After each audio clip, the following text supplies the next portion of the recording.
Hey, Jaylen, seen a number of you guys, maybe everybody, I'm not sure, wearing your shirts today. Whose idea was it? Where did it come from? And just what went into it?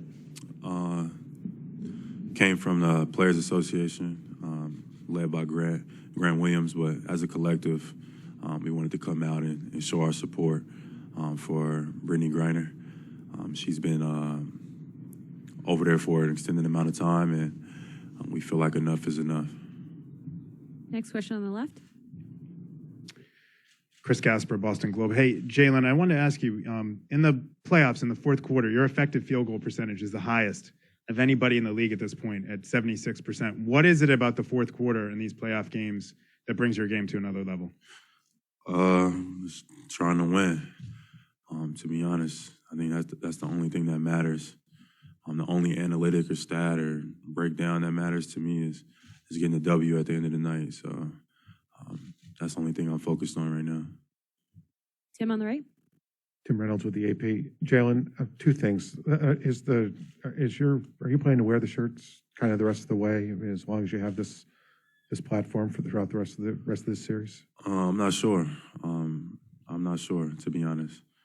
I guess we'll talk about it as a team, but we felt like it was a good idea to use our availability and our platforms to bring attention to certain matters. And I always stand for that. Being an athlete, we're just not up here to just entertain you guys. We also have a voice, and I always appreciate and applaud athletes, entertainers, my teammates who plan to do something with that. So I'm not sure if we'll wear it for the rest of the time, but today was a good day to bring attention to a topic that was necessary. Tomorrow might be something else.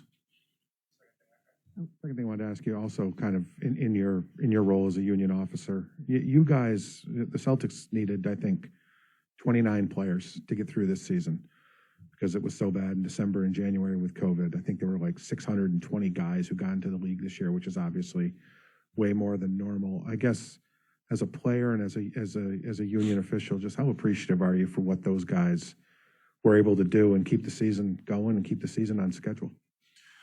I guess very. I mean, obviously to play basketball during, unprecedented times, in the last 2 years has been tough on individuals, families, et cetera. But I think that the NBA and the Players Association has done as good a job as possible to keep things going and to accommodate, everything as best they possibly can. There's been ups and downs. It's been, questions, things that haven't made sense. But I still give credit where credit is due. I know that there's a bunch of people behind the scenes that are, trying to make everybody's job easier. So, we can play basketball and, people can enjoy watching us play safely in an environment. So I tip my cap to both the NBA PA and the NBA, for continuing the season, et cetera. So that's it. Brian on the left. Jaylen, how aware are you guys of how good Golden State has been in third quarters and how that's been a challenge for you guys going forward now? It's one thing watching it on film and then going against it live and in person. Golden State is, a generational team, especially their core group, and they can score points in bunches and have a lot of offensive firepower. And our job is to try to slow it down and negate it.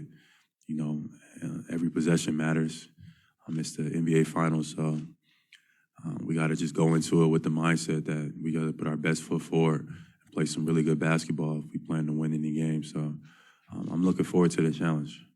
I know our group is looking forward to the challenge as well. We haven't been consistently as great in the third quarter, but, all the other quarters matter too. So we just got to come out and play basketball and try to take away what they do best, which would be we got our work cut out, but I believe in us. A couple more questions. Next one on the left. Jaylen, two of Al Horford's best playoff scoring games have come in this postseason in year 15. What do you think about when you hear that, and what does that say about his longevity in the league? it says everything. Al has been waiting for this moment. He deserves this moment. He's earned this moment. He's been, he's paid his dues. He's worked. He's been on winning organizations, winning teams. He adds to winning every time he steps out on the floor, plays both sides of the ball. He's a team guy. You can't give enough praise for a guy like Al Horford. So we're going to lean on him to have some more big performances in the next coming games. But if you're asking me, am I proud of what I've seen throughout the journey that I've been with Al Horford? I am.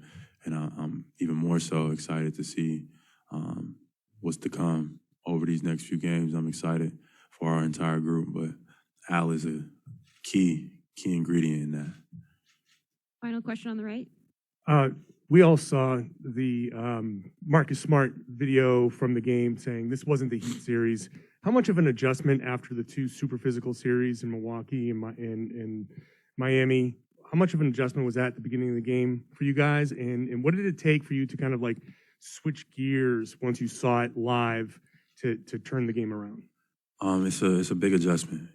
Like you said, going from one series to the next, that game one is important. And so being able to transition in the first quarter, it showed. We gave up a lot of open looks, had a lot of defensive breakdowns. So we definitely got to be better in that area, in that regard, and we're looking forward to doing that. But especially like the travel, all of that stuff is included as well. So as the series goes on, we get more comfortable, but also we got to understand they're going to get more comfortable as well. So we just got to be ready to play, our best basketball and get ready for the challenge. Thanks, Jaylen. Thank you.